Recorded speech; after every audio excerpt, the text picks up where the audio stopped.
Hello, hello, hello. How's everybody doing today? Just wanted to hop on. This is going to be a really quick video, live, I should say, a quick live that I'm doing today. And we're going to be talking about how are expectations affecting your relationship. We all have expectations, right? We all have them, every last one of us, whether we're in a relationship or not in a relationship. We have expectations. So, again, I am Deborah B. Hamilton, your relationship and intimacy coach.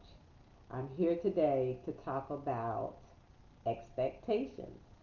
And if you're joining me, make sure you say hi because I want to say hi back. And of course, if you're watching the replay, make sure that you say hashtag replay. So, as usual, give me feedback. I would love to know what you're thinking of the videos that I'm putting out. And like I said, today we're talking about expectations and what we um, think about in our minds, and what when we're in a relationship, we have all these different expectations of each other. However, the question becomes, are we voicing our expectations? Are we sharing our expectations with the one that, we have these expectations of, right? And when we think about sharing our expectations, we have to ask ourselves, did we share them? Do we think that people can read our minds? Do we think that they know what you're thinking, how you're feeling, what you want to do? Because we just assume so much in our relationships. We assume that people know what we're thinking and how we're feeling. Do you think that they expect you to read their minds, right? We're all individuals, and no one can read anyone's mind, not at all. So, when was the last time, though, that you did have a discussion about expectations? Because if we want our spouses to know what our expectations are, then we should be discussing them. We should be having that dialogue, having that conversation. And it's nothing formal at all. It's just having your conversation. In the middle of a conversation, if you're thinking about some expectations that you have of your spouse, then you should be able to voice those expectations. You should be able to share your thoughts and feelings about what you expect in a relationship, what you expect of the person that you're in the relationship with, right? So we have to think about expectations. We have to think about how they are affecting us. And I just want to tell you about six expectations that you should that you should not have. Let me just say that you should not have. And you have to stop expecting people to agree with you. Everyone's not going to agree with you. Even though you have these expectations, it doesn't mean that someone is going to follow or agree to those expectations. And stop expecting them to respect you. This is huge. Stop expecting people to respect you more than you respect yourself, because respect is huge, but you have to respect yourself first before you expect someone else to respect you. Stop expecting and needing them to like you. Everyone's not going to like you. And there are days that you just not going to like your spouse, right? And your spouse is just not going to like you. That's just the way the world is. We're individuals, and I've said this before, we're trying to bond two personalities together. And there's just some days that we're just not going to like each other, right? And we just have to get past it. And remember, it's only a moment. So you get past that moment, but don't expect your spouse to always like you. Okay. Now, stop expecting them to fit your idea of who they are, right? You have this vision of who they are, but it doesn't mean that that's truly who they are. Sometimes we have wishful thinking. We want our spouses to be a certain way, and yet they're not. So that's where that frustration, that resentment, that anger comes in at, because we're expecting something that they might not be able to give us. So we have to stop doing that. And we have to stop expecting them to know what we're thinking. We could be thinking our kind of thoughts. And some people will say, well, they know me, they know how I am, they know how I think. But that's not totally true. They have an idea, because of how you've responded and reacted in other situations. But it doesn't mean that you're going to respond and react the same way all the time. So you cannot expect them to just say, I know what you're thinking. Not always true, right? The other thing is stop expecting them to suddenly change. They're not going to suddenly change. And oh, by the way, the only way they're going to change is when they are ready to change. You can't force them, you can't make them. They will change when they are ready to change. So you have to just stop expecting that to happen. And again, when was the last time you talked about your expectations, right? When was the last time you actually had that dialogue to let them know how you're feeling?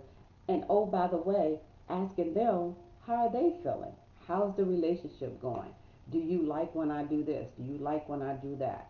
We have to think about these things and we have to have the conversation. We can't keep it all in our head. And I can tell you a story about that because I went out of town and I had I went out of town and I was gone for a couple of days, right? So I thought when I get back home, my husband and I were gonna have a good time. We're gonna spend time together. It's just gonna be the two of us. We're gonna talk about things that happened while I was away, what's been going on with him, what's been going on with me, or whatever.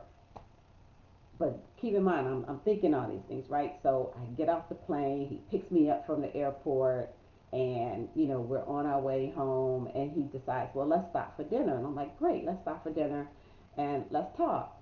So as we're having dinner and we're having our conversation, he's like, well, I plan on going to my friend's house afterwards. And I'm like, wait a minute, hold up, what?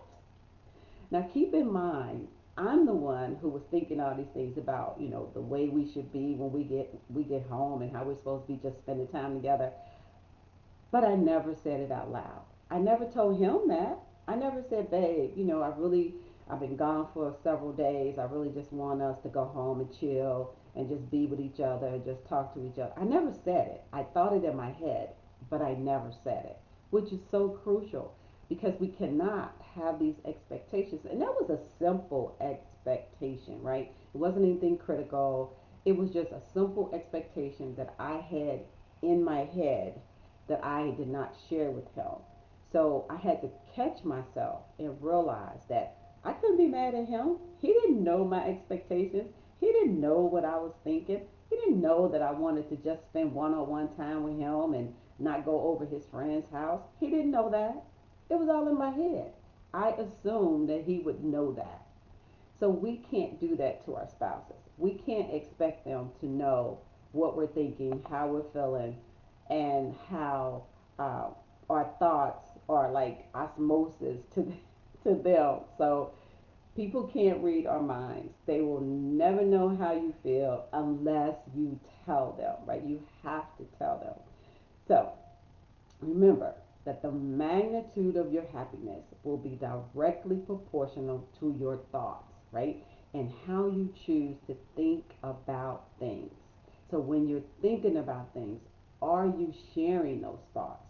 And you cannot blame your spouse if you're not sharing your expectations with them, right? You cannot expect them to know exactly how you're feeling, what your thoughts are. So I just wanted to quickly share this, and I want you to take time to ask each other what are your expectations for each other, right? You share yours, they share theirs, right? And then find out what surprising learnings that you're going to get out of this, because most people don't really talk about expectations. And to be honest, you really should be talking about expectations in the beginning of your relationship. However, you also understand that expectations change over time. So they're not going to stay the same. And that's why you have to keep that open dialogue so that they will know will know about your expectations. Remember, your expectations are important. Their expectations are important. So please be respectful of each other and try to meet those expectations. So when you're having that conversation, and you just might have aha moments because you haven't shared what you're thinking, right? You haven't shared that. But once you share it, the two of you might be like, oh, I didn't know that. I didn't know that that's how you felt. Or, just like I said, when expectations change and you voicing those expectations, then both of you can be in a good place because you will know how each other feels. So just wanted to share that right quick and let you know that this was brief today, but again, just trying to remind you that this is part of the course that I created. I'm so excited about my course. Like I said, this is a small piece of it, and I'm hoping that if you're interested, that you will DM me so you could get more information about my 6-week course that I am creating. And just would love to get your feedback. I'm always asking you guys for feedback, and I'm hoping that you are really enjoying the different types of topics that I'm sharing with you. And I just want you to know that I'm here for you. I'm always here for you. I'm just a conversation away. So anytime you just need to have a conversation with me or just want to talk to me, I'm always available. But DM me, let me know what you're thinking. Let me know if these topics that I'm sharing with you are beneficial. The suggestions and the tips that I'm leaving with you, I'm hoping that they are beneficial. And at least, if nothing else, makes you think a little differently than the way you were thinking before. So, again, Deborah B. Hamilton, your intimacy and relationship coach, always available for a conversation. I hope that you enjoy the rest of your day. See you later. Bye.